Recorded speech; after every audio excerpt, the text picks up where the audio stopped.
नमस्कार दोस्तों और प्यारे बच्चों। आज मैं आपके लिए फिर एक कहानी लेकर उपस्थित हूँ। चलिए शुरू करते हैं। श्रम का सुख। एक था राजा। वैसे तो राजाओं को कई शौक होते हैं, लेकिन इस राजा के पास सिर्फ एक ही शौक था। वो क्या? खाना खाने का। राजा हमेशा अलग अलग तरह के स्वादिष्ट स्वादिष्ट व्यंजन खाना चाहता था। इसलिए राजा के इच्छानुसार राजा के महल में रोज तरह तरह के स्वादिष्ट स्वादिष्ट व्यंजन बनाए जाते। राजा का भोजन कक्ष यानी कि डाइनिंग हॉल अद्भुत था। खाने की मेज बहुत बड़ी थी। भोजन कक्ष को गुलाब जल से छिड़क कर खुशबूदार बना दिया जाता। जब राजा खाने के लिए आता तो बैंड बाजे बजने लगते। राजा जब मेज तक आता तो सारे खाना परोसने वाले हाथ जोड़कर खड़े हो जाते। फिर धीरे धीरे एक एक करके तरह तरह के स्वादिष्ट व्यंजन उनके सामने पेश किए जाते। व्यंजनों को राजा पहले देखता, सूंघता, जो उसे अच्छा लगता उन्हें चख लेता और वापस चला जाता। ऐसे ही कई दिनों तक चलता रहा। एक दिन अचानक राजा की भूख गायब हो गई। अब वह तरह तरह के स्वादिष्ट व्यंजन को देखकर ही पेट भर लेता, कुछ खाता ही नहीं। लेकिन परिणाम यह हुआ कि राजा दुबला होने लगा। धीरे धीरे वह बहुत कमजोर हो गया तथा बीमार रहने लगा। मंत्रियों को चिंता होने लगी। अब राज्य का क्या होगा? राजा के इलाज के लिए अनेक कुशल वैद्यों को बुलाया गया।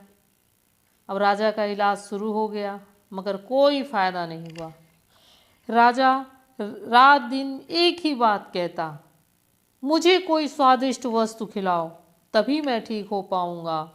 मुझे कोई स्वादिष्ट वस्तु खिलाओ तभी मैं ठीक हो पाऊंगा। एक से बढ़कर एक होशियार रसोइये बुलाए गए। उन्होंने जाने कितनी तरह के व्यंजन बनाए, परंतु राजा ने खाना तो दूर, देखा तक नहीं। वो दवा भी नहीं खाते थे। दवा देखकर क्रोधित हो जाते। सारे लोग परेशान, अब क्या होगा? मंत्री ने रानी के पास जाकर मीटिंग की और एक घोषणा की कि जो राजा की भूख लौटाएगा उसे पुरस्कार दिया जाएगा। पुरस्कार में 20 लाख स्वर्ण मुद्राएं। अब क्या? राजमहल में डॉक्टर, हकीम, वैद्य तो आए ही, साथ में संगीतकार, चित्रकार, कवि आदि सभी लोगों का मजमा लग गया। लेकिन कोई कुछ नहीं कर पाया। सब वापस चले गए। अब क्या हो? एक थे चिरौंजी लाल। जब उन्होंने राजा की विचित्र बीमारी के बारे में सुना और इनाम के बारे में भी सुना तो वह वहां पहुंचे और भीड़ को धक्का मारते हुए राजा के प्रधानमंत्री के पास पहुंच गए और देखा कि प्रधानमंत्री उदासी में डूबा है और कह रहा है, आह, राज्य का क्या होगा? कोई उत्तराधिकारी भी नहीं है।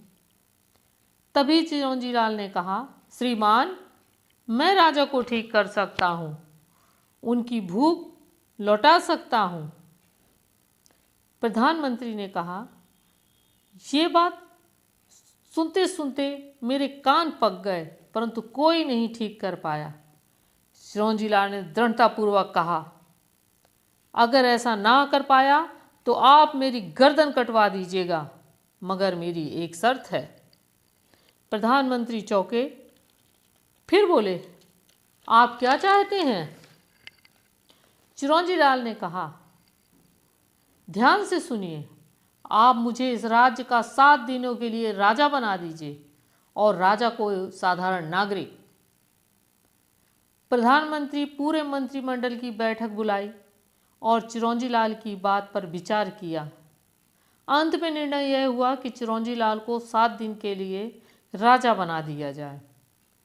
अब चिरौंजी लाल ने राजा बनते ही आदेश पारित किया, पुराने राजा को हमारे सामने हाजिर किया जाए। राजा आया।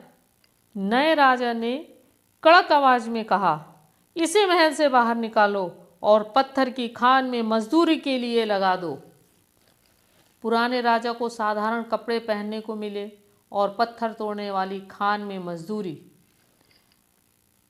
चिलचिलाती धूप में पुराना राजा पत्थर कूटते कूटते बेहोश होकर गिर गया। तभी कई मजदूर दौड़कर आए, पानी के छींटे मारे और 1 लोटा जल पिलाया। थोड़ी देर बाद नए मजदूर ने यानी कि पुराने राजा ने उनसे पूछा, भाई ये जल कहाँ से लाए हो?